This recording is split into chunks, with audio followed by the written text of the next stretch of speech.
Growing up, I remember my first experiences were one to escape my habitual environment.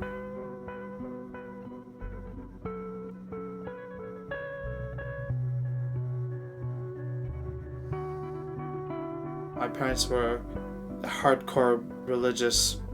You know, they believed in God and they really tried to voice that behavior onto me. And I remember a good 2.5 years being vilified.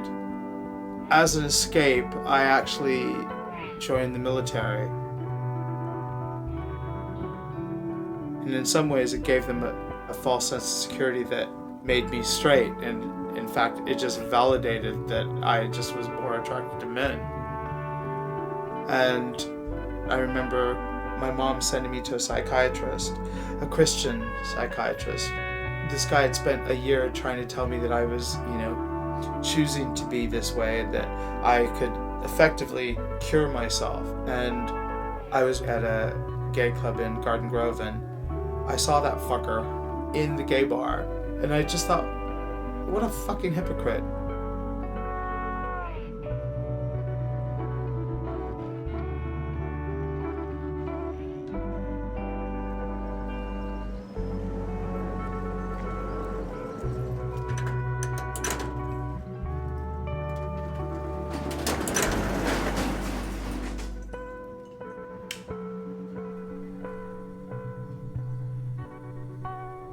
I was about 14 and I walked in quite cunningly into a porn shop in my hometown, and me and my friends used to go in there all the time, and the guy that worked at the counter didn't give a shit. We'd sit there and make fun of the videos and their titles and Come On My Tits Volume 8.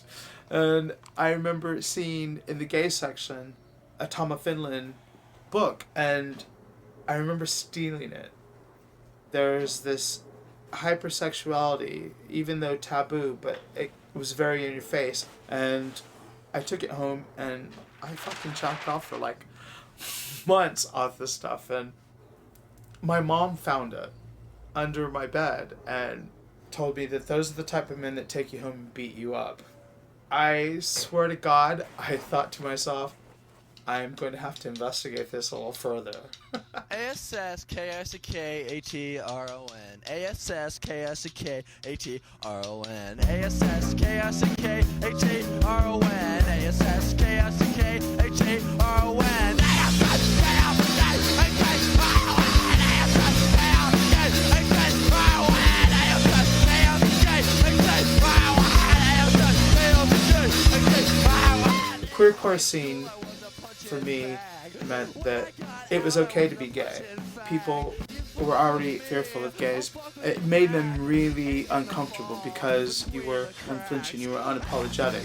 You weren't in, a feather boa and high heels. You were in a black leather jacket and tattoos. And the thing that made a lot of people crazy about it was that it started out anywhere. You could be in San Francisco, you could be in Seattle, and there were other guys, other girls that were drawn to it.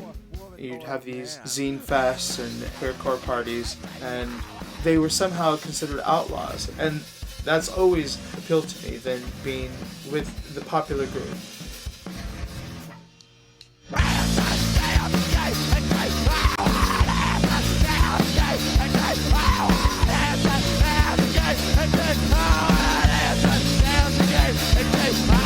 I got fucked. Never opened a fucking tattoo shop. I swear to fucking God. Fucking dicks. Hello? Yeah?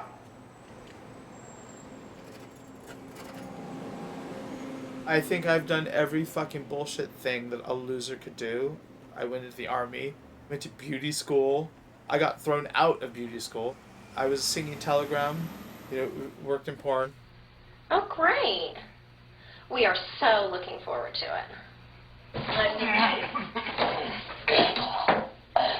What's wrong? There's a little facial hair stuck in there? Just these things. I just like, sure, why not? I think as a tattooist, you have to have a hooker's mentality. You have to have a hustle. Get back down on the ground and take them off, you little fucker.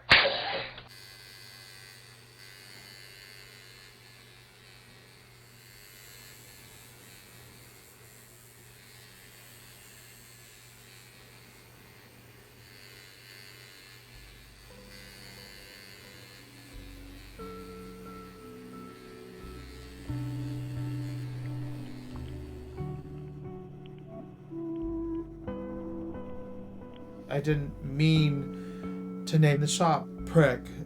It was by accident, really. I had a friend also named Henry. I had lost him in a bar, and I was pissed as a fart. I couldn't find him. I heard the name Henry, so being the coy and conniving person that I am, I started to eavesdrop. They were talking about my friend Henry, and they're like, oh, he's such a lovely guy, and he's so cute, and they love his back piece that I did. And they said, I don't know why he hangs out with that tattooed prick. And I was like, wait a minute, that's me. And when they said, you're still a prick, I was like, oh my god, that's it. That's the name of the fucking shop.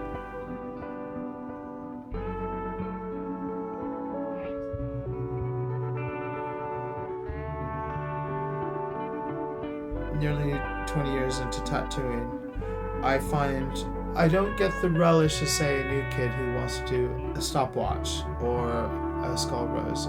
I enjoy tattooing, but I enjoy the engaging with the customer more than the tattoo, because I'm working for the other person. But when I'm doing my artwork, fucking no one can touch me. It's my money, my skills, my balls on the butcher block. That brings me a bigger joy now than tattooing. Don't get me wrong, tattooing has been very, very good to me. It's afforded me to really not want for anything. And that's a good feeling. Better than anything my parents have ever had. That's for sure.